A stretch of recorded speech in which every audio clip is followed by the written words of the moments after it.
reçoit un nouvel invité, Bruno Rosa, au micro de Marine. Bonjour Bruno, merci de venir à la radio des ours. On est du coup en face de cette petite caravane de l'ail des ours. Bruno, déjà, est-ce que vous pouvez nous expliquer, pour ceux qui ne savent pas, avant de parler de vous, ce que c'est un haïku? Alors, un haïku, c'est, dit-on, le plus petit poème du monde. 3 lignes. Le haïku traditionnel doit comporter une allusion à la saison, qui s'appelle le kigo, et une césure, une rupture qui s'appelle kireji. Tout ça est basé sur la vision des Japonais par rapport à la réalité, le monde flottant, l'impermanence des choses et en même temps la permanence du monde. Et c'est Basho, Matsuo Basho, Basho veut dire sous le bananier, qui le premier a extrait d'une forme poétique ancienne japonaise qui s'appelle le tanka, qui était 5 vers, avec 5 syllabes, 7 syllabes, 5 syllabes, 7 syllabes, 7 syllabes. Le tanka, 5, 7, 5, 7, 7. Et au XVIIe siècle, fin XVIIe, il a extrait les 3 premiers vers de ce tanka, 5, 7, 5, et il en a fait le haïkai. C'est le premier nom du haïku. Et il a été l'inventeur, en quelque sorte, de cette forme poétique, basée sur le rapport entre l'homme et la nature. Et il a eu des disciples, il a écrit des récits de voyage avec des haïkus interposés qu'on appelle le haïbun. Un récit avec des haïkus, c'est un haïbun. Et il a eu des disciples, et notamment Buson, qui est son grand disciple, qui lui a renouvelé le genre et en a fait le haïku. Et à partir de quel moment, parce que je crois savoir que vous avez été comédien pendant une 20aine d'années, oui. Qu'est-ce qui vous a amené à l'écriture, de passer du jeu à l'écriture? Je dirais depuis toujours, je suis attiré par la poésie, comme tout adolescent qui se prend pour Arthur Rimbaud. J'ai écrit quelques poèmes quand j'avais 14-15 ans, à l'imitation du grand Arthur. Et puis, je suis un amoureux de la langue française. Le théâtre est une langue incarnée. Le haïku est la langue écrite qui peut être diffusée. Et je suis passionné par la poésie depuis tout petit. Et le haïku, justement, s'inspire toujours de la saison, comme vous l'avez dit, de l'environnement. Oui. Valorcine vous inspire ces poèmes? Ben oui. Un des répertoires du haïku, c'est la nature. Et parmi la nature, il y a un haïku, il y a un événement qui peut nous élever, il y a une géographie qui peut nous transporter, c'est la montagne. Par exemple, Basho a écrit un haïku, je vais le dire en japonais, Yamajikite, Naniyara Yukashi, Sumire Gusa. Traduction, arrivez là, sur ce chemin de montagne, toute gracieuse, une violette. Et donc, Basho a voyagé, marché dans les montagnes du Japon, etc. Et donc était naturellement inspiré par ce qu'il voyait. Le haïku est un art de l'instant. Et il suffit de se promener à Valorcine pour recevoir des sensations et déclencher cette forme poétique qu'on peut arriver à maîtriser facilement. Et vous écrivez de manière spontanée, ou alors vous avez l'inspiration quand vous marchez, par exemple, et en rentrant, vous écrivez? Alors, c'est les deux en même temps.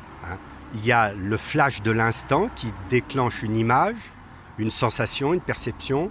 Et puis après, il y a le travail de réécriture pour essayer, même si aujourd'hui ça a été libéré, pour essayer de se conformer à 5, 7, 5. 5 syllabes, 7 syllabes, 5 syllabes. Aujourd'hui, il y a le haïku moderne qui abandonne les références à la saison et qui parle de la vie d'aujourd'hui. Par exemple, un des derniers qui est mort en 2018, qui s'appelle Tota Kaneko, a écrit des haïkus après la guerre de 40. Aujourd'hui, il y a des poètes japonais, des haïjin, on les appelle, qui écrivent des haïkus après Fukushima, la catastrophe de Fukushima. Donc le haïku de cette référence à la saison et à la nature, aujourd'hui, peut devenir un haïku citadin, un haïku critique, un haïku voire grivois. Il y a des haïkus grivois, bien sûr, érotiques même. Issa, qui est mon auteur de haïku japonais favori, a écrit plein de haïkus un peu satiriques, un peu grivois, etc. Et c'est dire beaucoup en peu de choses, justement. Beaucoup en peu de choses, et l'art de l'évocation. Faut pas tout dire, faut suggérer. C'est là la difficulté. On pense que c'est facile, mais il faut essayer de provoquer chez le lecteur l'image que vous lui suggérez d'avoir. Tout à l'heure, vous allez nous faire le cadeau peut-être d'en lire quelques-uns. Oui, Est-ce que vous pouvez nous parler aussi de votre lien avec la vallée ici ? Alors, elle est très ancien. Tout ça vient de notre famille. Je suis d'une famille de 9 enfants et mon père pensait qu'après la mer, c'était la montagne qui allait forger le caractère de ses enfants. Et donc, il a découvert au hasard de voyage avec des amis la vallée de Valorcine dans les années 50. Et au début, on a commencé à venir toutes les vacances d'été ici, en louant chez l'habitant. Et puis, il a trouvé un terrain au plan droit et il a fait construire un chalet par les habitants du lieu, la famille Dunant. Ça fait combien de temps que vous avez ce chalet ? 1956. Donc vous connaissez bien Valorcine et ses recoins, ses secrets ? Un petit peu, pas tous, mais oui, quand même. On a arpenté de manière volontaire ou obligatoire, parce que la marche, c'est bon pour la santé, disait notre père, donc il fallait grimper tous les jours. Et on a pris goût à la montagne, oui, bien sûr. Tous les monts alentours, on les a pratiqués. Et on est toujours avec Bruno Rosa sur le plateau au micro de Marine. Merci d'être là. Alors nous sommes de retour, nous avons parlé déjà beaucoup des haïkus, de la rythmique. Oui. Il y a aussi 2 ans, vous avez été guide pour la Nuit des Ours. Oui, j'ai participé à l'invitation de Bruno Boussagol en guidage d'après avec Jean-Jacques Rousseau, qui était un grand marcheur toute sa vie. D'ailleurs, Rousseau disait « Je ne trouve pas d'idée à mon écritoire, tout ce qui m'est venu en marchant ». Et c'est vrai que Rousseau est citoyen de Genève et monté à pied à Paris, a traversé la France entière, voyagé à pied. Il y a un seul voyage qu'il a fait, il le raconte dans ses confessions.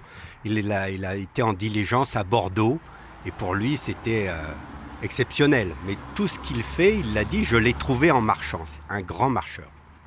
Et notamment les fameuses rêveries du promeneur solitaire sont des digressions sur la nature, la marche, les idées, même la méditation, on pourrait dire, notamment la 5e. Et cette année, vous avez aussi été bénévole oui. à la buvette pendant la Nuit des Ours, entre autres. Oui. Qu'est-ce qui vous a donné envie de revenir, mais en participant cette fois derrière, d'être dans l'ombre de l'organisation ? Déjà, la Nuit des Ours, je trouve que c'est une très belle idée d'animer ce lieu. Et puis, comme je suis bénévole et membre de l'association, j'ai prêté main forte. Et puis, comme ça me faisait rire, parce que quand j'étais soldat au service militaire, j'ai terminé comme serveur au Mess Sous-Off. Alors, ça me rappelait des vieilles années de service. Voilà, et puis ça me plaît de rencontrer les gens et de participer avec eux, même en off, derrière les grandes manifestations artistiques. Et Bruno, tu nous as ramené un petit livre aussi, L'Or des cimes, oui. Dans lequel tu as compilé des haïkus. Tu peux nous en parler de quand ça date et pourquoi tu as décidé de sortir ce livre ? Oui, je me suis dédié au haïku. En 2018, je me suis dit qu'est-ce que je pourrais faire en 2019 ?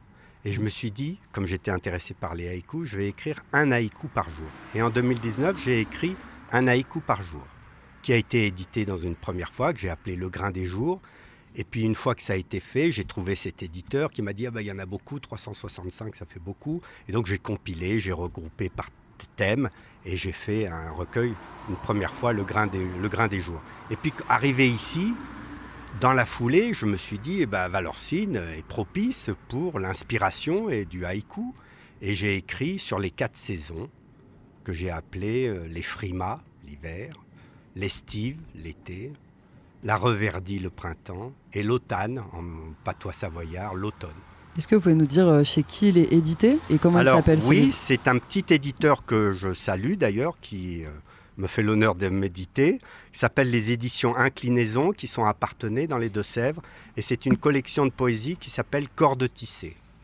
Voilà, et il y a plein de poètes, plus ou moins connus. Et je trouve que c'est une jolie édition et qui rend hommage à la poésie. C'est un éditeur qui fait plutôt des ouvrages historiques, sociologiques, mais qui a cette collection de poésie qui commence à s'étoffer avec une 30aine de poètes qui sont édités. Et le titre, c'est, pour le rappeler, L'Or des cimes, sous-titré Haïku de montagne. Oui. Est-ce que vous voulez bien nous faire une lecture de plusieurs haïkus? Alors, L'or des cimes, c'est une allitération proche de Valorcine. Valorcine, l'or des cimes, c'est ce qui m'a donné l'inspiration. Et vous voulez que je vous en livre quelques-uns? Bien Oui. sûr, pour donner à nos auditeurs et auditrices l'envie d'aller les lire et peut-être d'en écrire. Voilà, pourquoi pas. Ces petites gourmandises sonores. Alors, bouquetin placide, à peine un œil aux randonneurs, foulant leur territoire. Bouquetin placide, à peine un œil aux randonneurs, foulant leur territoire. Je le dis 2 fois parce que dans la tradition japonaise, on doit dire le haïku 2 fois. La première fois pour la surprise, la deuxième fois pour la compréhension. Un deuxième, il se croit alpiniste, jamais il n'atteindra l'agilité du chamois. Il se croit alpiniste, jamais il n'atteindra l'agilité du chamois. Et puis une trilogie que j'aime bien. Lorsque tout va mal, je lève les yeux au ciel et m'accroche aux nuages. Lorsque tout va mal, je lève les yeux au ciel et m'accroche aux nuages.